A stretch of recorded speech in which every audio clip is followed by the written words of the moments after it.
Assalamualaikum warahmatullahi wabarakatuh dan salam sejahtera kepada semua pelajar dan pendengar. Teaching video kali ini kita akan bincangkan equation yang keempat di dalam differential equation ini. Sebelum ni kita dah belajar mengenai separable equation, homogeneous equation dan juga linear equation, dan masing-masing mempunyai ciri-ciri masing-masing ya. Bagaimana kita nak mengenal pasti bentuk-bentuk tersebut. Now, bentuk yang keempat adalah exact equation. Baik, sekali lagi kita akan melihat bentuk umum. Bentuk umum bagaimana kita hendak mengenal pasti ia adalah exact equation. So, berikut saya terangkan sedikit mengenai bentuk umum tersebut. Apa yang kita nampak dekat sini yang color warna biru ini adalah bentuk umum ya, bentuk umum suatu exact equation. Jadi sama-sama itu kita boleh lihat contoh kat bawah ini.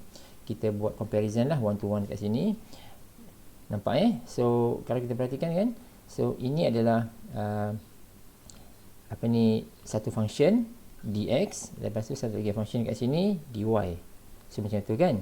So, jadi kalau kita lihat bentuk umum yang color biru ini, jadi inilah sebenarnya satu bentuk yang apabila kita lihat bentuk ini, kita boleh menjangkakan ia adalah exact equation. Tetapi saya nak mengingatkan, ia tidak semestinya benar.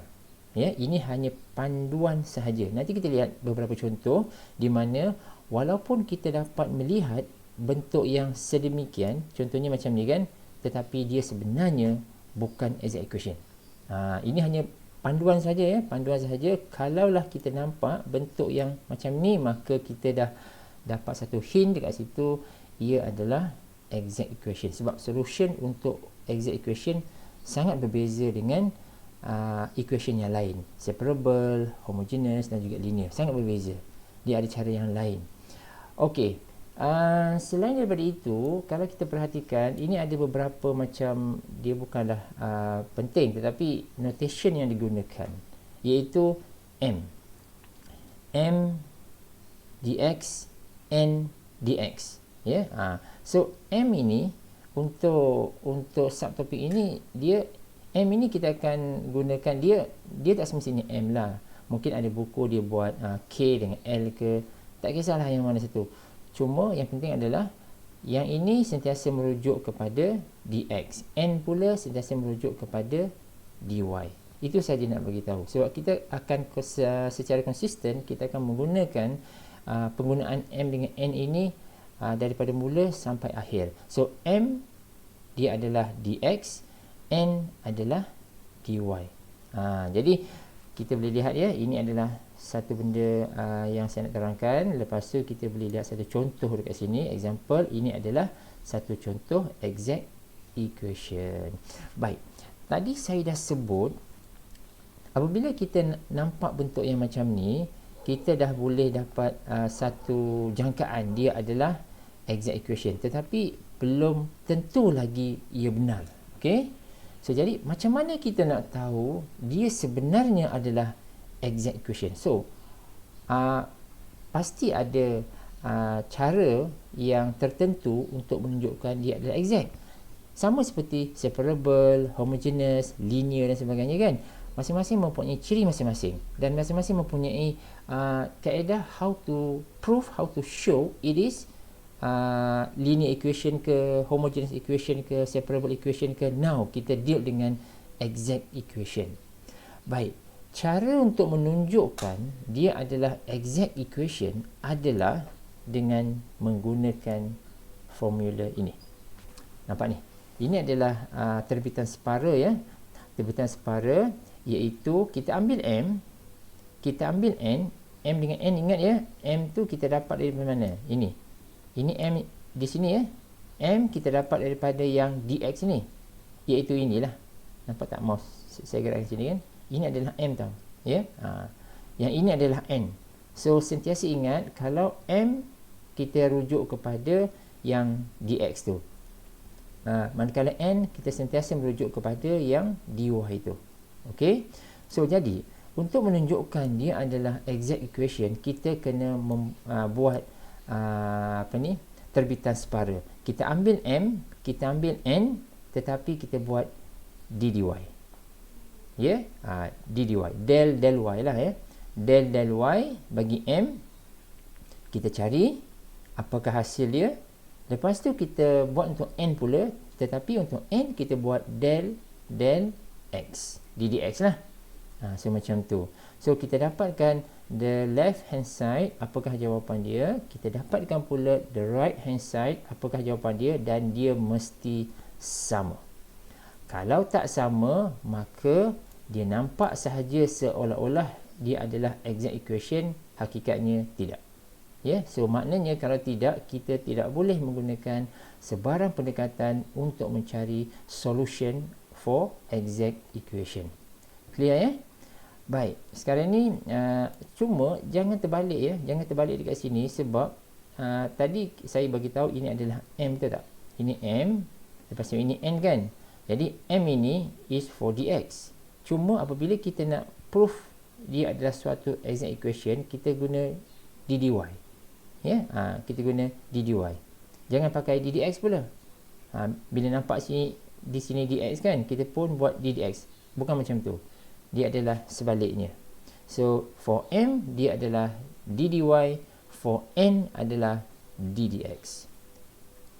Okay, now ini apa ni? Ini satu contoh. Contoh sama ke? Ya, saya ambil contoh yang ni ya. Example ini. Example ini saya ambil. Kita nak tunjukkan betulkah ia adalah exact equation. Now, pengiraan dia seperti yang saya sebut tadi, for M ini kita akan d dy kan dia, ya.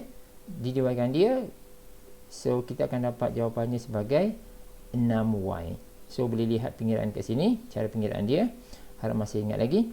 So kita dapat 6y. Lepas tu untuk yang sebelah kanan pula, iaitu N, kita akan buat d dx, di mana terbitan separa ni dia akan melibatkan product rule dan sebagainya lah. Dia bergantunglah kepada apa yang diberi.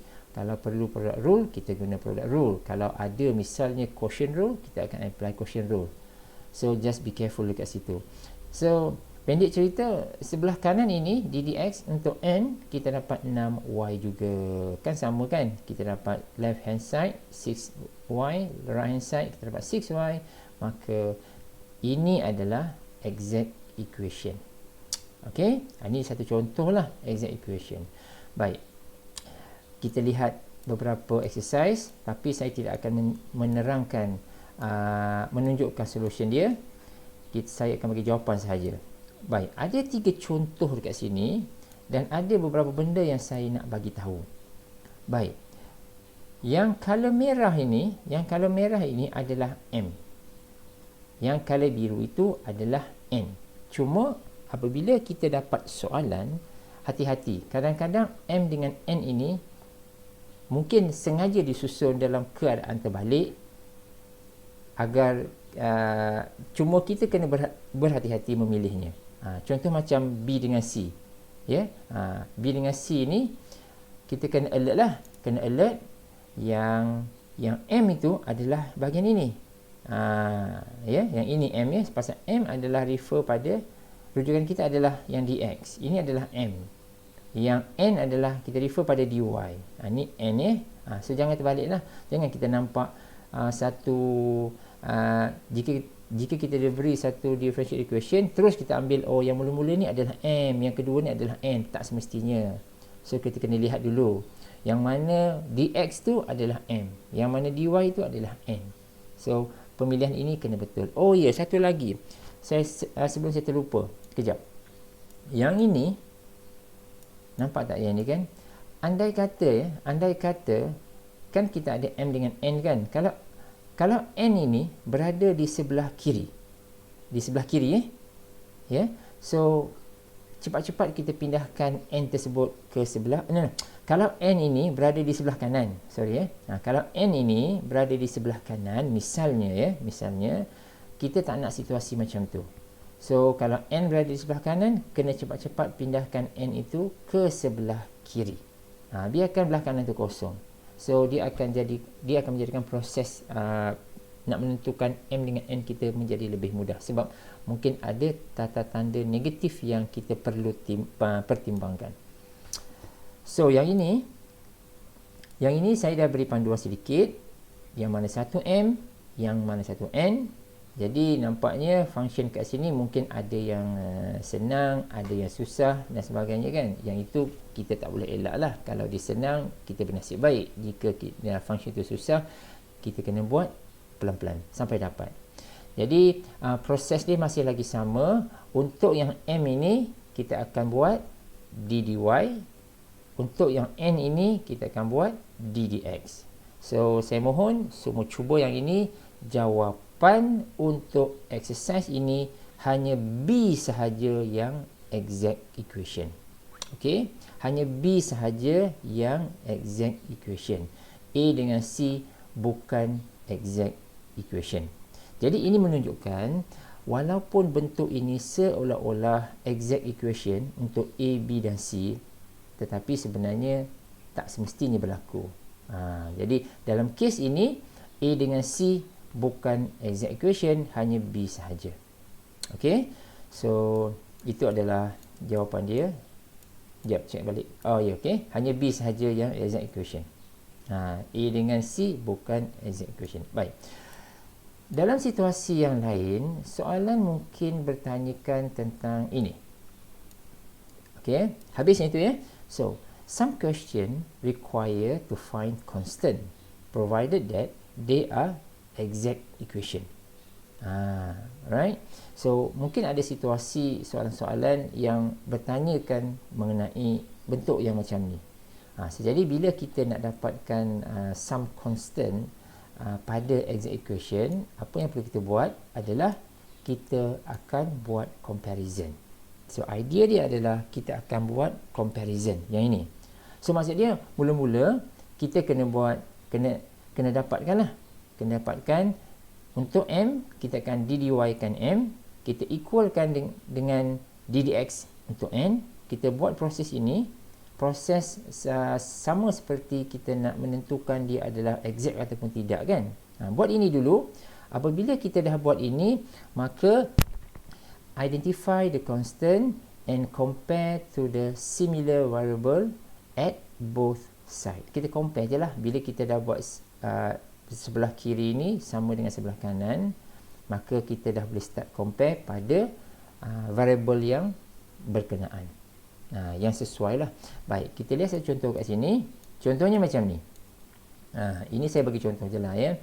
So katakan kita dah buat proses yang ini. So kita dah buat d dy untuk M equal to d dx untuk N. Kita dah sama kan, dah sama macam ni. Katalah jawapan tu adalah kita dapat the left hand side adalah yang ini and the right hand side adalah yang ini. Jadi bila kita bandingkan, bila kita lihat, kita dah boleh bandingkan. So by observation, kita dah boleh nampak dah. Kalau nak nilai K tu, kita nak cari nilai K. So nilai K tu adalah 2. So the way kita dapat jawapan. K adalah 2. Inilah 2. Okay, now contoh lain yang ini. Kita tengok 2-3 contoh. Contoh lain, katakan kita dah buat d dy untuk M equal to d dx untuk N. Dan ni panjang ni so panjang. Ini kita ambil je lah. Kita ambil saja, assume ini adalah jawapan dia untuk M, ini adalah jawapan dia untuk N. Selepas kita buat ni lah. So jadi dekat sini, kalau kita nak tahu nilai K, kita hanya comparekan pada ungkapan yang sama. So maknanya 4ky cube ini adalah dekat sini lah sebenarnya kan, negatif 20y cube. Jadi K adalah minus 5. Itu cara kita nak buat comparison. Okay, ini contoh, satu lagi contoh kat sini. So find the value of K such that the given equation become exact. Ini. So jadi pertama sekali kita kena buat yang kotak biru ni. So kena buat d dy untuk M, d dx untuk N. Macam biasalah. So yang pertama sekali kena make sure dulu M tu betul tau. Jangan ambil M yang salah. Ya, M dengan N ini kena ambil yang betul. So dekat sini kita ambil ini M ya, ini M sebab dia adalah dx, ini adalah N sebab dia adalah dy. Kita check kiri sama dengan kanan. Apabila kita dah buat comparison kiri kanan macam ni, baru kita nampak sebenarnya, ya, yang mana satu apakah nilai. Okey, baik. Saya tidak akan tunjukkan dia punya full solution, tetapi saya buat sedikit panduan untuk kamu semua untuk dapatkan del tu, dy dengan ddx. So ini dia. So boleh cuba ya. So ini adalah, saya besarkan. So ini adalah dy untuk M, ya. Ini adalah ungkapan dia, hasil dia dy untuk M, dan yang nombor 2 ni pula adalah ddx untuk N. So nampak macam mudah kan? Tapi kena cubalah, kena cuba sampai dapat. So tutup balik solution, tengok buat semula, tengok dapat tak. Kita boleh tak dapatkan dy M dan juga ddx untuk N ni. So once kita dah dapat kedua-dua ini, maka kita seperti biasa kita boleh equalkan dia dan kita dah boleh buat comparison. Ya. Jadi daripada perbandingan kita dah boleh nampak dah apakah nilai K tersebut. So kita tengok inilah ya, tengok ini pasal kan ini ada y kuasa 2 kan. So kita ambil inilah y kuasa 2. So kita ambil this part. Ya, ambil this part. Jadi kita akan dapati jawapan K adalah minus 1. Okay guys, so saya rasa saya stop dulu teaching video untuk kali ini. Kita akan sambung semula video macam mana nak dapatkan solution for exact equation dalam siri video yang akan datang. Okay, thanks for watching. Hope you enjoy the video.